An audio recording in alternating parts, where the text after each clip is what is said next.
The following presentation is brought to you by kmmedia.pro. Please visit kmmedia.pro for more information. Now stay right where you are as we present. Welcome to Positive Talk Radio, evolving ideas, one conversation at a time. Great guests, dynamic stories and interviews, plus new thoughts on a wide range of topics and concepts. I hope that you'll hang with me, Kevin McDonald, my friends, and of course, you. As together we work to understand why we are all here and what we can do to make our world a better place for all of us. To be happy, be kind, and live in peace together. Yep, that's Positive Talk Radio.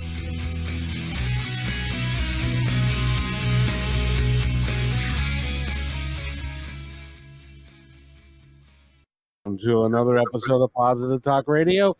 We are going to have an extraordinarily good time, and I hope that you'll stay with us the entire episode, because I've got a guy that is really, really talented at what he does. His name is Richard Blank. He is a chief executive officer. He's a CEO. I don't get to talk to a lot of CEOs. It'll be fun. He's a CEO of Costa Rica's call center, which is a huge call center, and he teaches people that the indigenous people down there how to speak English, how to sell, how to do all kinds of stuff. His website, Costa Rica's call center, he can do just about anything in the service world that you can think of. I was going through it. It's like, wow, they do that? Oh man, they do that? They from web design to sales to all kinds of different things. It really is remarkable. So Richard Blank, how are you, sir? I'm doing great. Thank you so much, Kevin, for having me on this show tonight. How in the world did you end up in Costa Rica? Well, if you can get past your parents' guilt, you can pretty much live anywhere in the world. So that's the first thing. But no, my story began in Northeast Philadelphia back in 1991 when I graduated Abington High School. My favorite class was in Spanish. So I decided to double down on it at the University of Arizona and be a Spanish communication major. And when I was 27, I had a 1 in a million opportunity to come down here for a couple months to work at my friend's call center. And a couple months turned into 4 years at his center and 22 years total in Costa Rica. And so I've been in business for 14 years with my own center. And no one really decides to be CEO of a call center. You kind of fall into it. But since English is their second language in Costa Rica, and I found it fascinating, the art of speech, I had to dive in and take it on to see what I could do. Now, I believe that the people that that grew up with not a lot, are very gifted and very hardworking human beings. Have you found that to be true with the folks down there? Absolutely. I do know that this is a very strict Catholic country, so we're very selective of the campaigns they take. But I do know this, that when someone is treated with empathy and dignity, and they're not treated like a number or expendable, you'll get the best out of them. And so that's the sort of positive reinforcement, Kevin, that I've been able to receive this entire time I've been here. From your bio and from everything that I've read about you, you are a progressive type leader that works with people to get the best out of them and to help them to become the best that they can be. Sure. And that's go ahead. Well, I was going to say, as a CEO, you have leverage. Kevin, you can hire and fire somebody, make or break them. And I'm not the kind of guy that would like to embarrass somebody on the floor or make them cry or even make them quit. My goal is to delegate and to find individuals here that shine. So all I can do is discover ways to promote them and get the best out of them, of course. Well, I know you say of course, but that is a very enlightened viewpoint. There are a lot of companies that just don't operate that way. There are CEOs that cannot find their way to the employee lunchroom. I'm willing to bet that you know your way there. Not only that, I know everybody's name. And besides that, I have a gamification culture here, so I play pinball and Pac-Man with my people. Kevin, the way that we were raised by our grandparents and parents is a certain way. And to me, I wish I could give you a financial tip or trick or a CEO cracked code, but I mentioned that one word, it's empathy.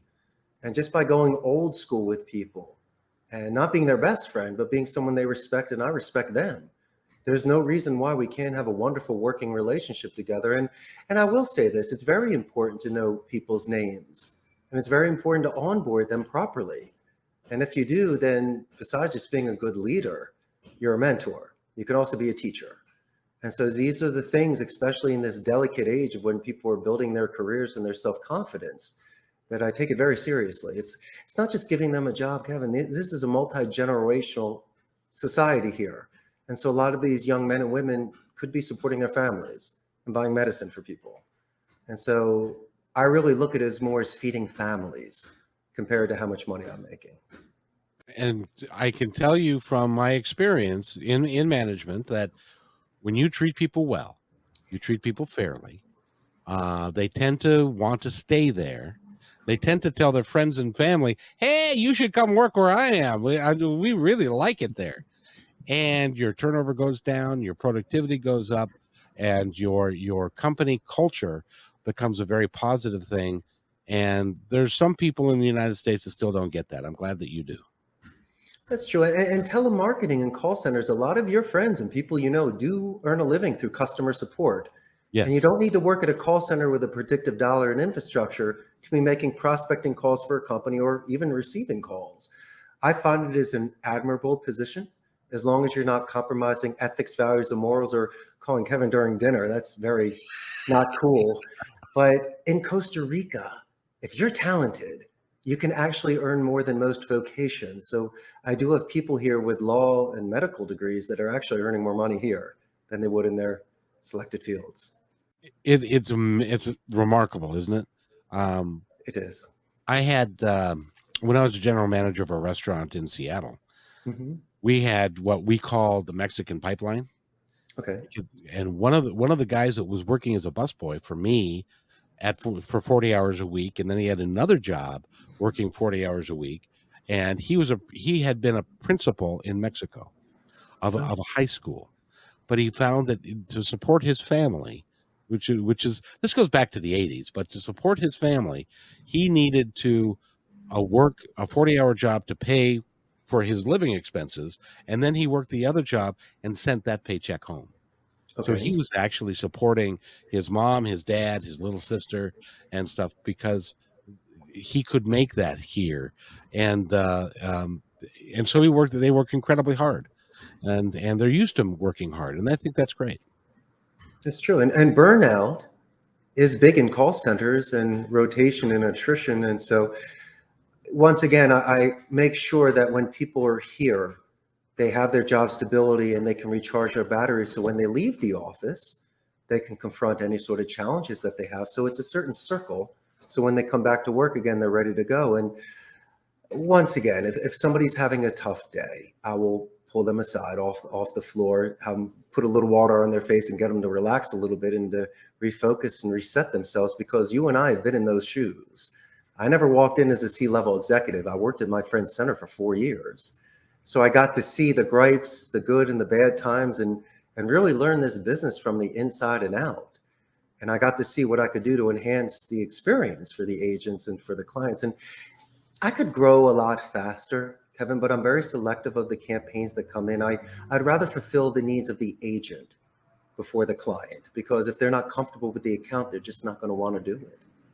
And it's interesting that call centers would have, well, it makes a lot of sense. The call centers would have a high stress level and a lot of turnover because of that high stress level.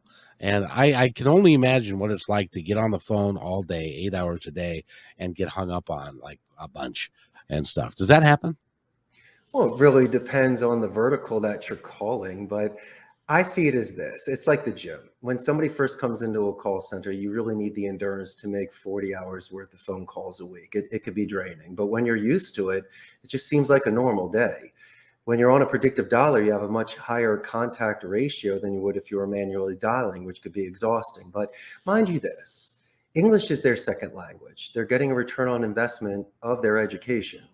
And for me, speaking Spanish, it was always stimulating for the jobs I had in the United States prior to Costa Rica. And for them, once again, they found it enjoyable. And so what I like to do is I put things in perspective. If they're getting yelled at and hung up upon, we need some coaching on that. That really shouldn't be happening that much. And there's other sort of soft skills that we can do to become more diplomatic and strategic to reduce any sort of friction and to move conversations along. But they have to realize that by learning a second language is 10 times harder than what they're about to do. And all that dedicated practice they did prior to even working with me shows. So fear is really a morbid anticipation of something that hasn't happened yet. So if I can properly onboard them, prepare them, and give them that support, a lot of what you had mentioned earlier pretty much gets eliminated. And once again, there are certain soft skills that we can do on the phone to eliminate any sort of cursing and frustration. Now, naturally, clients could have questions and they need clarification. And by doing active listening, by using a name, by talking about pronouns to keep their attention, by reviewing information with people to show that you are active listening and they don't have to repeat it, there's a very good chance you can get a first call resolution for less time. And so once again, this is a skill that people can build up. And if they just practice it outside of the office like you and I do with dedicated practice, because you make it look easy and I make it look easy, but your audience doesn't really see the amount of hours and preparation that we do off camera. And so as long as people are willing to train and prepare themselves, then it should be very easy, any sort of job that they go into.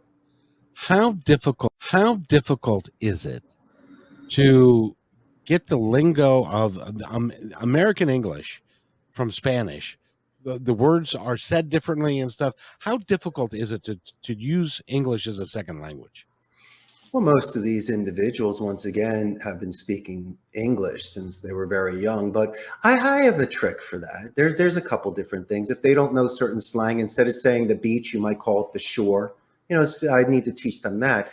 But I would like for them to write out specific words phonetically because they might have issues in regards to their vowels, just in regards to the phonetics. I want them to learn how to spell it. But if they want to, give themselves a little cheat sheet on how to pronounce certain words correctly, or my clients will offer us, a glossary of terms and certain sort of definitions, or even a training manual to, I guess, onboard them a lot quicker in regards to industries, because we're not really the experts. Sometimes we're just doing more of lead generation, like real estate, for an example. These agents might not be real estate brokers, but they can still call people and prospect them without a license legally and be able to transfer the call, so they don't need to walk through escrow and contracts. But there's no reason why they can't ask somebody how many bedrooms they have and what sort of sport court they have in the backyard. And so, as I say before, with my client, there needs to be some extreme realistic expectations on what the agent's capable of doing. And so I just want to make sure that there's a good fit. I was just thinking to myself, my first job was not in a call center, but I worked for a insurance guy, and he wanted me to call for expiration dates.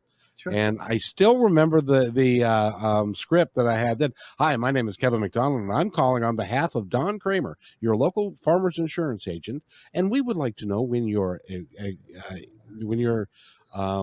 policy is going to expire next time, so that we can give you a competitive quote. Can you give me a date when that's going to happen? And it was, it was fun. I didn't get hung up on a lot because if you're engaging and you've got a smile in your voice, people are willing to listen to you. Has that been your experience? Is that what you teach? No, absolutely. But off the bat, if I could just do a quick QA on what you just gave me there as your example. First and foremost, you're using a lot of trigger words there to keep their attention. I like how you're playing on the pronouns. You're definitely changing the certain speed a little bit to capture their attention. I like how you gave yourself the name drop. It was very clear. And so besides even the potential client responding to you yet, obviously I can tell by your tone that the call is non-threatening. And it seemed to be in very good faith. So that sort of training that you went through, I think is fantastic. I think you have a structured phone call. Now, talking about smiling on the phone, sure, certain people could do things like that. And I also believe in illustrators where your body, there's a congruence where your audio is matching the visual, where your body could be expressive when you're speaking. I really, really encourage tie down and rebuttal questions where you could see if something makes sense or sounds good, right?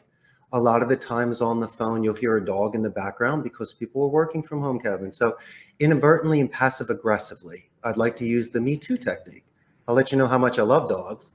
I'll follow it up with a question by asking you the dog's name. And then you'll put the dog outside, you'll come back and I'll anchor you in regards to talking about your dog. Usually you'll ask my name again. I'll give a buffer boomerang technique by saying, hey, Kevin, that's an excellent question. My name is Richard Blank. So at least I'll repeat it to show active listening and send it back to you in a positive. And so these are sort of structures that once you see it, you don't unsee it. 3 weeks, it becomes habit. You're not being slick and clever. You're just being structured.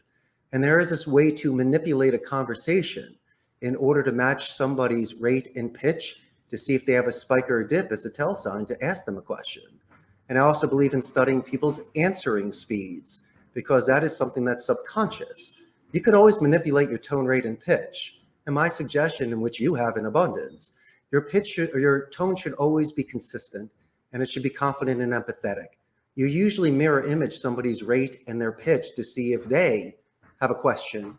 And I also believe in stacking open-ended questions. Like I could describe all the 3 or 4 things my company does or the insurance company that you represented does. But I'd like to not do desert pitching, Kevin, because a lot of people just do 4 or 5 minute runs.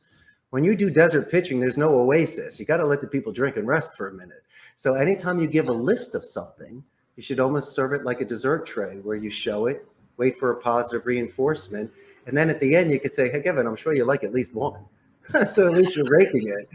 And then throughout the conversation, you could almost say, hey, since you still have me on the phone at the conclusion of the call, you did mention you liked A. What about B, C, or D? You said you like D again. I just raked you.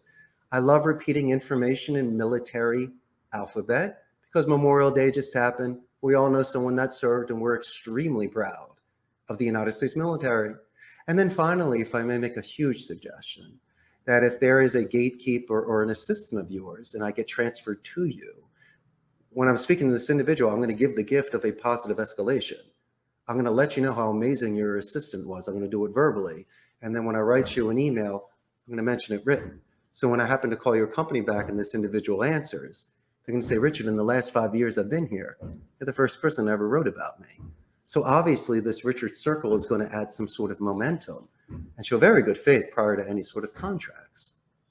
Good Lord, I had no idea how complicated this whole system is. But at the end of the day, when somebody gets trained like you're talking about, they can do anything and go anywhere and sell anything, and because they get it, they understand how it all works. Well, just like you see in the movies of The Wolf of Wall Street, Glenn Ross, or the closing scenes in Boiler Room, that's only a specific vertical. That's a certain sort of assertiveness that sometimes does not fit every profile agent that we have here. So I do appreciate the compliment, but if I may, I never force a hand. What I like to do is from an educated point of view, people make a decision. If anything and nothing, my good friend, you and I are going to go the distance. I'll go 15 rounds. They'll at least hear me the whole way, and then they're able to make a decision. Now, I rarely get hung up on in the middle. But the most important thing, once again, is to do active listening. And through deductive reasoning, I can share with you my expertise to see if it fits. And unfortunately, there are some times, and I can give you 3 quick examples, where as much as they want to give me the business, I can't take it. I'm not 24/7, so I don't do graveyard. We don't speak Chinese or other sort of languages. I'll take Portuguese, Spanish, and English. That's what I'll do.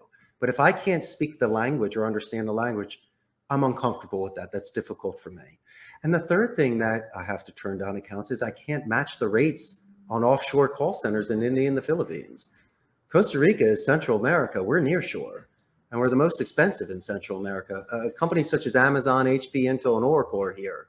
So expecting a Costa Rican to work for $1 an hour, as much as I could offer to them, no one's going to take it. So the clients have to be very realistic when I'm forthright with them and give them sort of feedback. They might not want to hear it, but they'll respect me for telling it. Well, but the proof, as they say, is in the pudding. And sure. your company is very successful, and you're picky at the same time, which is really cool, because you want to do right for people rather than just take their money. I want to do right for me. I don't want to compromise my ethics or values or morals to earn $1. And I want to make my family proud. And so I do reject more than I accept. And as much as I'd like to grow a lot faster, I kind of like my slow and steady. It's giving me peace of mind and allowing me to sleep at night. Exactly. And you're growing it enough that you can have a bunch of games that we're going to talk about here in just a minute. But I wanted to ask you, because I believe that at least in the United States, actually listening is a lost art. And I was a sales manager for a long time, and I had sales guys that I would go on calls with, and we would be talking to the owner of the restaurant, and the sales guy would ask a question. The owner would answer the question, but I could see it in the sales guy's eyes that he was thinking of a rebuttal to what he was going to say next, rather than listening to the concerns of the person he was talking to and directly addressing those concerns. He was thinking about, okay, what am I going to say next to? And so he didn't even listen to him. So he would respond in a way that was completely different than what the owner of the restaurant was trying to get out of him. And so I would have to take him aside and say, you need to stop. You need to listen, because listening is how you find out what the customer needs, how you can best serve them, and what it is within your power to do for them once that you know what they want. But if you don't listen, you'll never know what they want. That was my philosophy. Can I come work for you? Let me share some visuals with you. And absolutely, you can definitely come work with me, never for me. Oh. You know, I mean, you're my main man. You're starting with me, starting center, Division I. This is what happens, my good friend, and you saw it yourself. They're too well rehearsed. They're too commercialized. They're a print. They're not a painting. They're not raw. There's no essence to it. Like what got them into this in the first place.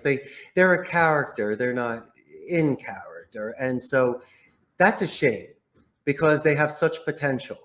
And the moment that they can put their checkbook away and just start speaking with this individual at this restaurant or wherever else, that's how you're going to get the sale. And I was mentioning before with the Me Too technique, speaking about dogs and stuff, that's usually when I can anchor in and speak to somebody from the noises in the background, from a child or music or a dog. That's when I know I got them, because we can actually have a real conversation that's outside of what you and I were even talking about initially. And so if they can find that sort of Me Too moment, then they'll be more active listening then. They can reduce any sort of friction and be a lot more comfortable to speak with them. But no, I do agree that they should be planning their rebuttals ahead, but they're doing more acting. They're not reacting. So I think, once again, that has to do a lot more with dedicated practice. It's not about memorizing your script. It's about when to use it and how to use it. And so as much as they're trying to impress you, they're depressing you by saying that they're too stiff. And that bothers me. I think people should sway with the wind a little bit. And sometimes things happen naturally. And instead of making 100 phone calls a day, why aren't you and I making 89? So we can be on the phone for an extra 3 to 5 minutes to look up a website, to compliment an anniversary or promotion, or just to talk. Just to see if I can get the pass to pitch in order to suggest my services. And so they have those skills, but right now people are more non-voice omni-channel. They're doing things through chat, through email support. And the challenges that they would have, my good friend, is that when you don't speak to somebody on the phone, you're reducing the chances of a client retention. You're not able to upsell somebody, forget getting a referral. And even worst case scenario, where let's say you're losing the client or their competition is getting, if they're willing to give you an exit interview and tell you areas in which you could improve or how your competition was able to earn your business, I sometimes find those calls to be even more valuable than closing. Oh, exactly. Well, at its core, Sure. this is all about relationships. Has to be. And it is amazing to me how in 30 seconds you can build a relationship or begin a relationship with somebody to keep them on the phone. Because how do you teach them? How do you teach your folks to start building that relationship right away? That is why you have the best podcast. You literally are asking me some of my, really, is this underhand wiffle ball pitches? You're just giving me the best questions. I'll give you a wonderful technique that I do. I call it the company name spike. This is your first, not even 30 seconds. It could be the first 3 seconds of a call. Let me give you an example. You have Positive Talk Radio, right? And I'm calling your company and somebody answers the phone. They're like, hello, it's Kathy, Positive Talk Radio. I'm not going to ask Kathy how she's doing or even to speak to you yet. I'm going to utilize anonymity just for my opening, not the whole call because that's shady. But I'll say, hey, how's Positive Talk Radio doing today? And so what I'm doing is I'm saying the name of your company better than your person did. And they're going to realize that I could be a mystery shopper, your best friend, or your best client. So obviously they're going to answer me, we're doing great. And that's usually when they ask my first buffer boomerang question, who are you? I'm going to go, Kathy, that's an excellent question. My name is Richard Blank. And then we're going to have a nice conversation. I'm going to let them know that I'm going to give them a positive escalation when I do get transferred to speak with you. We spoke about that earlier. And so all I'm doing is using my first couple seconds to say something that you're familiar with. I said it better than you because you know I'm going to say it better than you. And I'm going to use this anonymity because most of the time when they start asking how Kathy is doing or being able to speak to you directly, usually they say, we're good, thanks, or no, thank you, or what are you selling? I'm not doing any of that. I'm immediately showing good faith, and I'm taking it from certain percentages of a half-point shot to not even a 3-point shot. No, it's like foul shot percentages. I'm not guaranteeing you 100%, but what I can do is increase your percentages of prolonging a conversation because no one's going to ever give you 10 minutes, Kevin. You know this. No. You're lucky if you get 30 seconds. So my opinion is to keep buying time.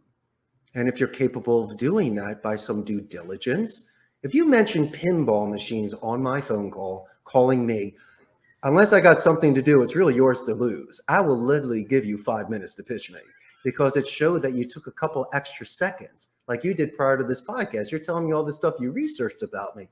I can't thank you enough.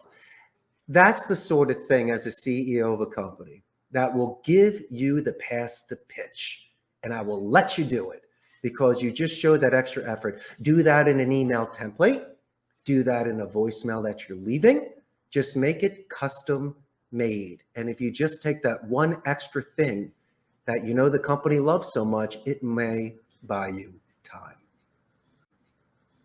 And that will buy you success at the same time. That's true. Because the more that you build a relationship with somebody and treat them like a real person. The one I always hate is when I get a telemarketing call and the first thing that happens is I pick up the phone, there's a delay. Now I realize that delay is because it's an automated dialing, right? That's correct. Predictive dialer. Mm-hmm. Yes. And so they wait until you pick up and say hello before it connects to a human being. Am I correct in that?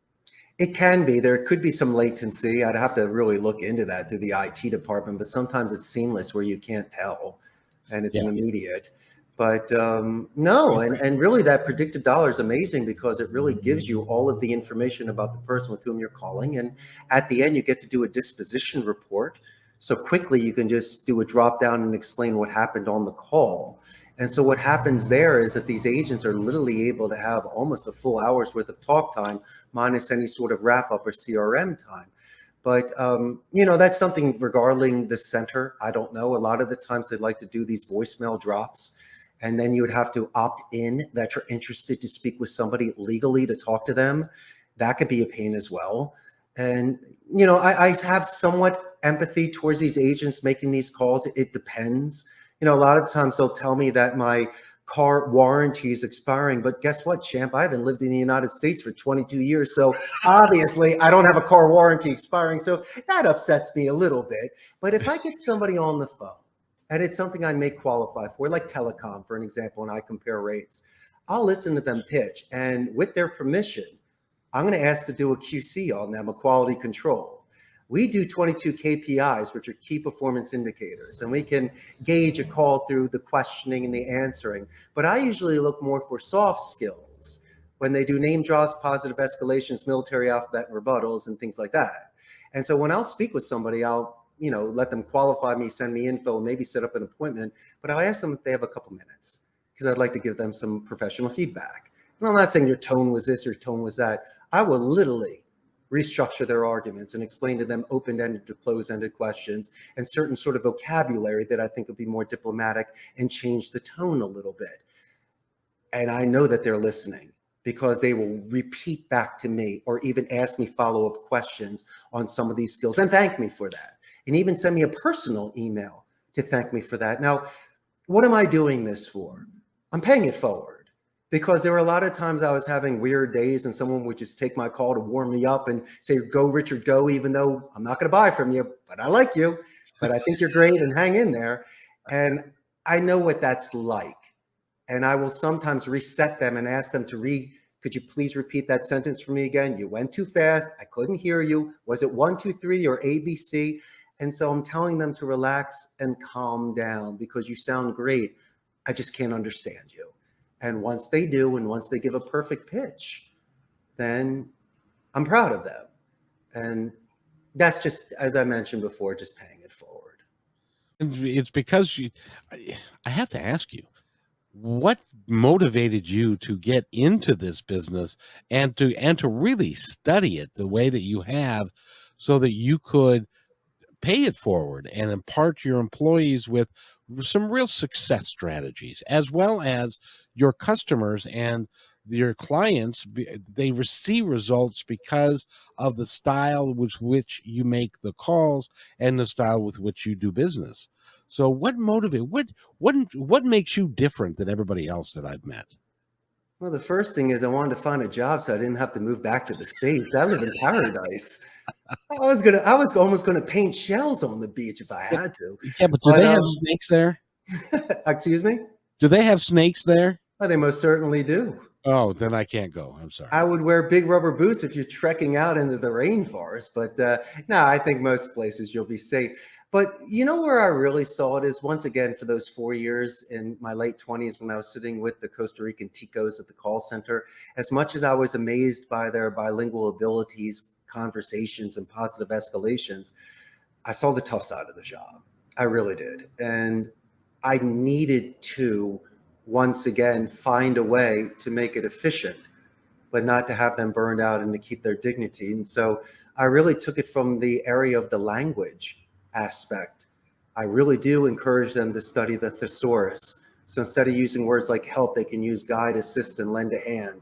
Instead of telling somebody, excuse me, could you repeat that? For my clarification, for my edification. Kevin, was it 1, 2, 3 or ABC? I teach them to fall on certain swords on a call. And so once again, if I can assist them in teaching them what the North American market is like, what our genres are, certain vocabulary, certain styles. And I mean, if they want to learn bad words, I'll teach them bad words, but that doesn't help anybody. I want them to be prepared so they could walk into a boardroom and properly represent themselves in their company. And that's been my goal. And through these years, I've seen some incredible people, and you're going to love this the most. I'll hire people with experience. They come in, they're hot shots. Sometimes they could be cancers. It depends on the person. I like the person more that's got no experience at a call center. I mean, they're brilliant, college educated, bilingual, the whole shebang. They just don't know what a phone system is or a headset. Who cares? I can teach that in an hour. But I love the fact that I could mold somebody and I can show them certain skills. And as long as they're coachable and they show up on time, pen at the ready, I am the first person to put wind in their sails and find as many ways as I can to promote them. And I'll delegate, even though they're not a supervisor. I'll let them write a script. I'll let them do a training class. They can pull their Hall of Fame call out and talk about it with 15 people. Why not? To practice their public speaking, you know? And I always love making suggestions because no one makes a perfect phone call. So don't think you're getting away with it. I will definitely find something to make a suggestion on. And these are just building their own self-reliance and self-confidence. And I love seeing that with the people that work here with me. Are you doing any public speaking and doing this? You have any idea how much in demand you would be across this country if you were to put together a a program and to become a public speaker, you could be filthy rich. Thank you, my friend. I have no seminar. I don't have a book. The fact that you even mentioned my company, thank you very much. I'm doing this today just to share ideas. We're good friends. I'm adding wind in your sails as you are mine. And if I ever did decide to do that, would it be lucrative? Sure, it would. But I'm always concerned about the artist that's commissioned compared to painting on their own. When you are paid to do something, you might lose a little bit of what got you to where you wanted to be in the first place. And so I'll definitely listen to all offers. But today, once again, I'm not selling anything. All I want to do is share these ideas and give you my best. And as long as I can keep this sort of frame of mind, this natural, raw, pure Richard, then I think you'll be getting the best performances out of me. I couldn't agree more. I am just thoroughly enjoying this conversation. Me too. I had a good time. You're an amazing guy, and you're also a fun-loving guy, because you've got one of the largest, if not the largest, jukebox and pinball collections in all of Central America. Forget my business. That's what I'm proud of. People say if you could go back and talk to your 14-year-old self and tell him what you do, I'd be in. You got pinball machines? That'd be the first question I'd ask myself. Yes, I do. And it's an obsession of mine. And people have no idea the treasures that they have that are in their bodegas. And so all the time I will be driving a couple hours away to kick a tire or two on an old jukebox or an old retro arcade machine, or especially a pinball machine. And for a couple $100, I'm driving back a 1961 Ricola Regis that's in mint condition. And so one man's trash is another man's treasure. And if that's the way it is, call me Oscar the Grouch. I'll take as much trash as you got. And as long as I have the space for it and my wife doesn't get angry, I'll be grabbing as many machines as I can. I currently have 13 pinball, 6 jukeboxes, 5 retro machines, and an air hockey table. And as I mentioned before, these machines are older than the agents. I have an area, Kevin, where people can, it's a neutral environment where people can meet others from other campaigns. They can let off steam. They can recharge their batteries. I haven't seen people fall in love by the Pac-Man machine. And it gives somebody the chance to hang out with the Jefe in a neutral environment where we're just having fun. And so when people are best friends, and you mentioned this earlier, attrition goes down, people want to come to work. And I really believe that a gamification company culture is imperative. Not Xbox, not PlayStation. You can do that at home. Do like you did. Before this podcast, you told me that you bought the thing you always wanted, an old retro machine with a main emulator and 3,000 games. And we're talking about how much fun we're having. You deserve that. And I think that if an environment creates a game environment where people can play, they will become that much closer. And so I really, really stand behind that. And play with each other, and they're, when one is shooting the pinball, or the others are watching, and everybody's laughing and having a Coke or whatever it is. I got enough games where everyone can play. No one's waiting unless they want to and put their quarter on the marquee. Oh, no. Everyone's playing. And so how much space? Now, the games are actually at the facility. Is that right? Yes, I got some in my own home where I have a private man cave, but the majority of my machines are here on the first floor. It's kind of funny. I got my air hockey table that's in my training room. It's so loud that I had to take the plastic pucks, and they got these now more of like a rubber sort of puck. And with the Wildcat 125, you can create these really smooth surfaces. And so literally I had to put the air hockey in there because it is so loud. People are screaming. So when there's not classes, doors are shut. You see people sitting in the chairs watching that. That's really where our tournaments happen. And it's amazing because the littlest, smallest agent we have has got the greatest skills and can totally stop those shots. And so I love it. It's fun. And people stay later after their shift, or they'll come a little bit earlier to just hang out. And obviously, we're doing something right. Obviously. because your company's growing. But you see, but even if your company wasn't growing, you're doing things the right way. You're doing things the way I think that they should be done, because I believe that we're all one, that we're all connected, that we're all the same, regardless whether you're the CEO or the dishwasher or the general manager or the cook. You've all got a different job, but we're all human beings, and we all have the same wants and needs and desires, and we all want to be fed. We all want to have a house. We all want to have a beautiful wife, unless it's a beautiful husband, and and all of that. So but that's we're really simple people. Yes. And it doesn't take a lot to make us happy. No, it really doesn't. And I also follow all the Costa Rican labor laws here. I am a guest in this country, and I want to make sure that we do things correctly and that everyone gets their full salary and benefits. And as I mentioned before, my main goal is to feed families. And so once again, by being embraced here, learning their language, learning the culture, learning the traditions, it made this sort of transition for being an expat the last 2 decades very easy.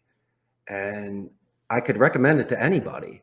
My main suggestion before going abroad, and this is very interesting, that a lot of things that you and I hold dear in the United States and people hold to such high esteem really don't make a difference when you leave the country. And so a lot of the stuff that might make you important back home doesn't work here. And what I realized quickly is that people will really judge you by your essence, really who you are. And so when I was able to show that I learned their language and that I understand their culture and that I do respect the fact that I'm a guest, once again, this positive reinforcement was just in abundance, where I realized that I was at the right place. It's amazing. I've talked to a lot of people that have traveled internationally. I haven't had the ability to yet. I plan on doing it at one point in time. Come visit me. But I will. I don't think I'm not gonna. No. So, but what they tell me is that when you leave this country and you go elsewhere, people who have nothing, and I mean nothing, can still be happy. It doesn't take a car, doesn't take, a lot of money. They've got water, they've got food, they've got a roof over their head, they've got family, and they're happy. And I think you've been gone a while. I think we've lost that. We've lost touch with that in this country. And I would hope to get it back. They also have faith. They have faith in themselves. They have faith in their family, and they have spiritual faith. And I like things like that. And I believe that everybody in the world has that in common. It doesn't matter your culture or religion, your language or skin color or whatever. No, a smile is universal. And when people offer food and share things like that's universal too. And in this culture, you cannot turn down a second plate of food. That's an insult. So just be prepared to eat and be prepared to be taken very well cared of. And also have the pleasure of reciprocating that as well. And so I've seen that as part of this culture. But no, the United States is fine. We have this. I just think people need to slow down, calm down a little bit, and just get back to the basics. Get back, as I mentioned, the way that we were raised by our parents and grandparents. And if we can get back to that sort of simple sort of mind frame and communication, people have much more effective and fulfilling relationships. What's happening is people are texting too much and they're not calling, or they're not seeing one another because it may be COVID. People got isolated, and it's not easy. It's really the tough road is to get back into that. The easy way is just to keep doing what you're doing. But the more challenging way is to walk next door to your neighbors and to say hello, or to make that extra effort to not break a plan and to see your friends, or to do a follow-up email or phone call for courtesy and not be latent about it because people are expecting that. And so as long as you can do those sort of things on a daily basis, it won't pile up, you won't forget about it, and you'll be invited to a lot of parties and events because you're showing interest in that sort of relationship. Absolutely. Yeah, I asked my youngest son when he was 18, 19. This is about 10 years ago. But he was so good at texting that he could in class have his phone in his pocket and be able to text without looking at the number, the letters as to what he was. I mean, he was so gifted at texting. He did it so much.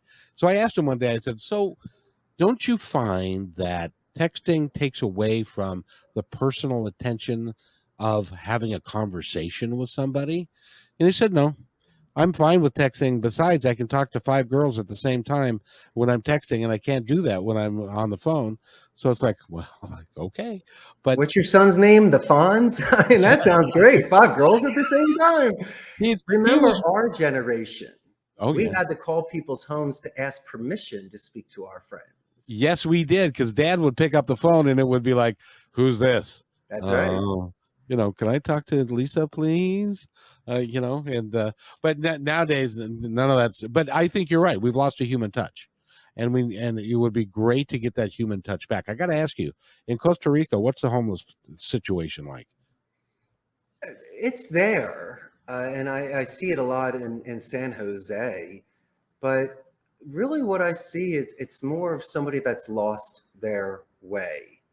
It's usually a young man or a young woman that might be indulging too much. Oh, yes. And so that's what I see. And so, but other areas where, yes, it is a third world country, and I have seen individuals out there asking for limosna, asking for alms from people. And you can tell that this individual might be a senior citizen or have a handicap or something that's not drug or bad habit related. And a lot of people, including myself, not just give money, but then all of a sudden you ask, is there something that you need specifically? I need some sneakers. I need a jacket. I need something. You get that for them. And it's not like a one and a done. Like in my neighborhood, there was a corner, and there was Doña Katia. She must have been at least 75 years old. And this woman was out there every day, sweetest woman. And she was literally almost supporting her family. I didn't ask too many questions, but this woman was out there asking for money and saying, blessings for people. And she was very smart. She remembered people's names too. And so when I would see her, I would give something. And then when Christmas time came along, I asked if there was something specific. She mentioned the sneakers for, our grandchild. And I got that for her. And so there's certain ways to do it. Like I'll give somebody money on the corner if they're juggling knives or doing some sort of acrobatic event. Yeah, sure, I'll give you a couple of dollars. But then when you see somebody every day and you realize they're part of your community, it's something where people want to take care of them. And it's interesting how neighbors will talk about this individual that you saw and they start learning about them. And so this is a culture that really likes to take care of their own. And I've seen on the side, like if you walk past the banana plantation, there'll be a worker there and you're just walking. He's like, hey, would you like a few bananas? It's just, people are always sharing, and they're always, once again, trying to make people feel welcome. But I don't see it that bad. I don't see really tent encampments here. We just see certain pockets of the city that might have individuals, as I mentioned. That we have those encampments here now, and it's a big problem here, and it's because we as a people don't take care of each other as well as we should, and there is some drug abuse, and there is some stuff like that, but it's interesting that people will give you a banana if you're down there or whatever. And I think it's great. And I really applaud you for working the way you're working and doing what you're doing. It is really outstanding. I would say, by the way, we're talking with Richard Blank. He is the CEO of Costa Rica's call center. They do everything under the sun, from web design to everything else. You can go to Costa Rica callcenter.com, and you can get all the information about Richard, his team, the folks that are there, because I'll tell you, I am as a human, and by the way, you're one of the most human people, and by the way, that's a huge compliment. You're one of the most human people that I've ever met. Thank you, I Bill. really appreciate you. And would you come back so that we can have more of a conversation about other stuff and more about this? Anytime. I'd love to be a guest that comes back, a reoccurring guest on a TV show. It's almost like Larry from Three's Company. You got to have me on a couple scenes. So I'd definitely love to come back.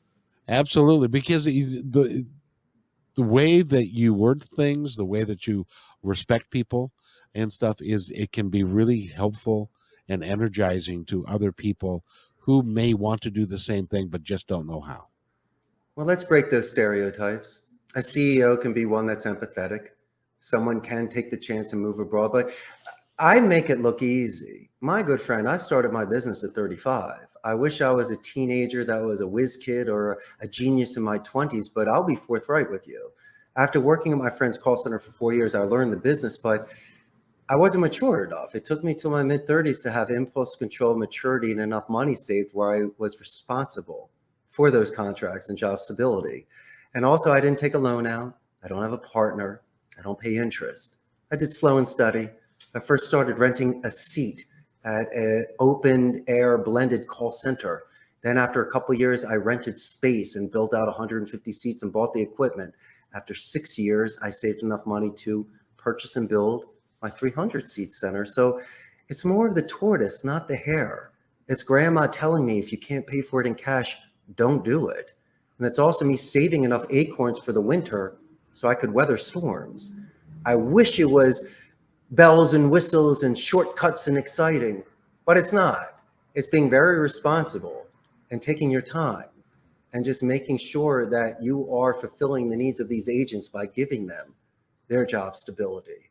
And in this industry that's so competitive, especially against Amazon, the best thing that I can do, once again, is, as you say, just have these sort of ethics and put my best foot forward. And you don't owe anybody any money, and None. which means that your business is growing slower, but in order, sometimes as you know, sometimes in order to get really revved up and to really take out a big loan and then grow it and stuff, you may have to at one point in time compromise your ethics and to do things that you don't otherwise wouldn't otherwise do because you're chasing the almighty dollar at that point. You don't have to do that. So it must be really freeing to be able to be an employer of 300 plus people and their families and to buy jukeboxes and things and to have a happy life, even if you're not a multimillionaire or a billionaire. Well, it made the most sense. I wanted to sleep at night. And imagine if I lost an account, I don't want to be pissed off on the floor and then, stressing about it. And it was very simple. As long as I was making my margins, renting this seat made sense. Then after you got to 4 dozen agents, it doesn't make sense to spend $5,000 a month to some guy when I could have my own place and buy the equipment and build it out. And instead of buying brand new, computers can be excellent secondhand. And a lot of the call centers were going out of business. So they bought it new. I pretty much got it with the wrapping on it, even though it's secondhand. It's not out of the store, but it's pretty much brand new with the furniture. And also, since I am a guest here and you look at me in my suit, there's a very good chance I might charge 20% more. So I would have local representatives for me with connections that would go and get me the best prices and bring me things. So you got to build a team around you. You can't do it all on your own. And you got to trust people to represent you and to speak for you. And have I been disappointed? A few times. But I've also been amazed by some people that have been with me over a decade and have grown with my company. I have 2 people with me that have been with me over 10 years. One is my chief technical officer. Another one's my floor manager. And I wouldn't have it any other way. I could bring someone in with 10 times the amount of experience. No way. These people wore my stripes. They walked with me. They know my culture. I will allow them to learn, facilitate their on-the-job training as long as it takes. I'll bring in specialists for the IT department, but there's no way I'm going to bring in a general manager or supervisor from another call center. No way. They need to earn their stripes. They need to work with me for a little while and have the respect of the agents. If not, it's just definitely not going to work out. And have I said we experienced that? Never. I never brought in an outside supervisor. Everything is always promoted from within. It's the only way to go, because especially if you've got a unique culture, because you're going to have somebody that comes in that comes from a different style of culture, and they're going to try and change that culture that has been so successful, and that would you'd probably have a like 289 people at your house the day after you hired that guy saying, get rid of that guy. We can do, it's just amazing. So Richard, I really appreciate your time today. And it's been awesome. And I gotta tell you, my team is growing as well. And I've got a young lady that we just hired. She's an assistant. She's just dynamite. And you're right. You have to have the right people and slow and steady. So what is her name, your new assistant? Her name is Demi. Well, Demi's getting a positive escalation because I'm sure she's doing an excellent job. Oh, she's fabulous. As a matter of fact, the ending that you're about to watch, she did yesterday. And well done, Demi. All right. Yeah, she's awesome. So, and we appreciate having her. And I subscribe to your philosophy of management and management style and company culture and philosophy. I tell you, I would be sitting at, if we were in the same room, I'd be sitting at your feet. We'd be high-fiving each other and telling each other how great we are. But my good friend, water seeks its own level. That's why when I first started watching your podcast, it inspired me enough to write you. And here we are. And mind you this, there were a couple times back and forth because of scheduling conflicts and stuff. It was a mutual goal of ours, was to get on a show together and to share ideas. And we fulfilled that today. And so I am very humble and I'm very thankful for your time and your audience's time as well. We will do this again because we got more to say. And I really appreciate you coming here. And again, Richard Blank has been our guest. Go to Costa Rica callcenter.com. If you need remote services, he can provide you with all kinds of stuff. So it's just so much that I can't describe it all. So it's just really good. And by the way, thank you. You watched some of my other podcasts then. You're good. You're addicting. And I can't wait to put this episode on my Facebook page with 98,000 chicos that are going to love to meet you. I'm humbled. Thank you so much. I really appreciate the time that you've spent with me, and thank God there are people out there like you. That's all I got to say. You too, pal. That's why we're together, and we're going to keep on growing. Absolutely. And thank you, Richard. And stay right where you are. I've got to do this, and I'll be right back. Hey, thanks for enjoying this episode all the way to the end. Please give us a like and subscribe to this channel. This has been a production of PositiveTalkRadio.net. Please visit our website, oddly named PositiveTalkRadio.net, for more details about us and our mission, which is to provide great positive programming designed to inspire us all. I'm Kevin McDonald, and I'm proud of these shows, and I truly hope that you'll like them and share them with friends and family. So on behalf of our entire team, remember, be kind to one another because each other's all we